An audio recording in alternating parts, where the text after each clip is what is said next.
Hey everybody, thanks for tuning into my thoughts on Trials of Osiris. And let me first start off by saying Trials of Osiris took me by surprise. I didn't know what to expect from when I saw it. I thought maybe it'd suck, maybe it'd be great. I wasn't sure. And I got pleasantly surprised. I actually loved it. And I recommend anybody who likes the multiplayer to try it out. It takes the time to kill, which has always been high in this game, which makes it very skillful, and couples it with a game mode that just works great. It's like, I've been comparing it to, it's a mixture of Search and Destroy meets Doubles. In Doubles was, in Halo, mostly was when I played Doubles, you want to stick with your teammate and you want to watch each other's back. Because any 2v1 situation, you lost. If you lose the 2v1 then, you'll lose the 2v1 the next time. So it's all about working together as a team. And so Trials of Osiris is a mixture of that, because you can't let your teammates go 2v1 and then 2v1 turns into 2v3 and you just keep losing the numbers advantage. And then it's just, tactics is huge. But back to the game mode real quick. I love that it turns every kill into an objective. If you kill a guy, you have to kind of defend that area and move out from that area. I'm sorry I don't have no gameplay from it, because I did it on the 360. We went 14-0 on the 360, not on the Xbox One, so I don't have no gameplay. But just everything about it was awesome. The fact that, like I said, it turns every kill into an objective makes everything much better. Like, if you're down a teammate, you gotta, like, depending on the momentum and how weak that guy is, you might literally have to fall back, or you might try to push hard to get that teammate up. Because reviving him, you get an extra teammate and you get the overshield, which changes the momentum. It makes the normal kill a lot harder to get. And that just adds a second, like, just keeps adding layers and layers of tactics. And that's another thing about Trials of Osiris that I personally love the most, is just trying to be able to outsmart enemies. I've always thought of myself as someone who was able to outsmart, and sometimes I've been able to outsmart and sometimes not. But my case in point was, we were going against a good team that their strategy was they'd have one guy with a thorn, I think one guy with a sniper in mid, and they'd have one guy waiting around a corner to rush with a shotgun. So the thorn guy would snipe one of our guys who pushed up too much a couple times, and he'd pick him off.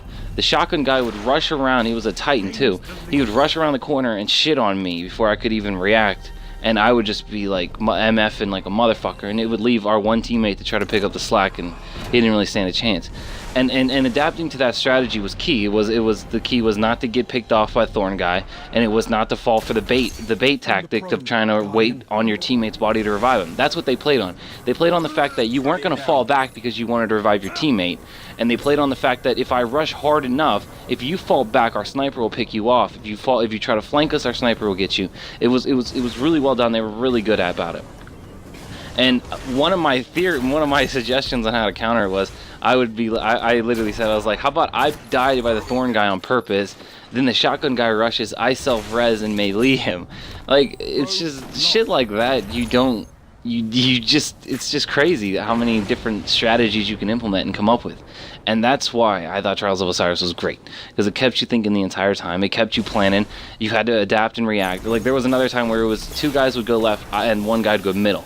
Well, I went middle to fight the 1v1, and the two guys went left. So what happened is in my case, I shitted on the guy in the 1v1, and that was fucking so rewarding, because right off the start, I win the 1v1. I can go help them either on the flank or come around to their side, and we have an obvious advantage. That's fucking awesome.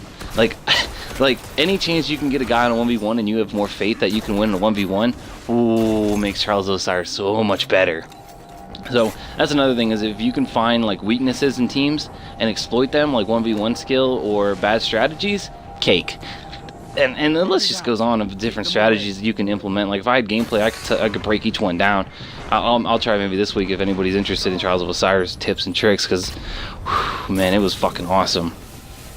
And the main part which makes the game mode so good is the adrenaline immersion. Like Bravo said, he said he got tons of adrenaline from it. It's the kind of adrenaline you get from playing Battlefield. Like, I haven't felt that in a while, and it was fucking awesome.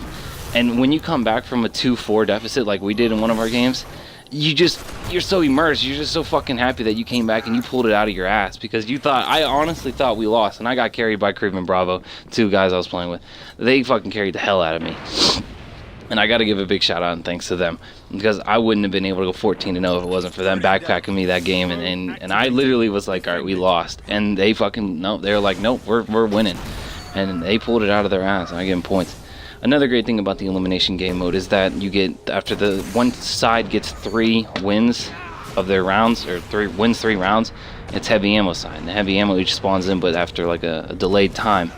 And that changes the tempo based on supers also, because if one team goes up 3-0 and they might not have their super, then both teams kind of play passive aggressive. But if one team has some supers and like you push, and in my case I really didn't like to push with my super, because I like to play it safe, because I know I can probably out rocket most people in 1v1s and even 2v3s and shit like that. So I try to stay back and tell them to rush, because I'm thinking them with a super versus them 3 without heavy, it's pretty even.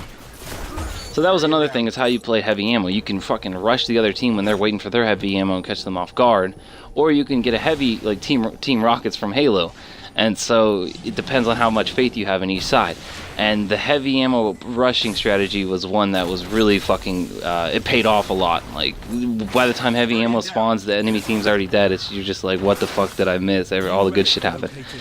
One of the other things we were noticing, is that I noticed, was people were wasting their supers. They were self-resing when they were doing 1v3s, and they tried way too hard in a round that they weren't going to win, and people weren't willing to accept that they lost a round and try to regroup.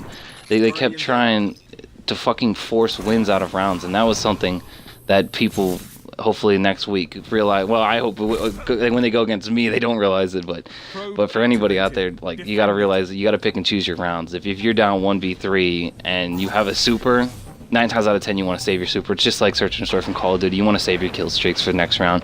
It just pays off more. But Call of Duty is a lot easier to turn around. Anyways, back to the loot. The loot was great. It was really rewarding. It was one of the few things in this game that's actually fucking rewarding when it comes to loot. And the lighthouse was kind of meh. But I look forward to this week.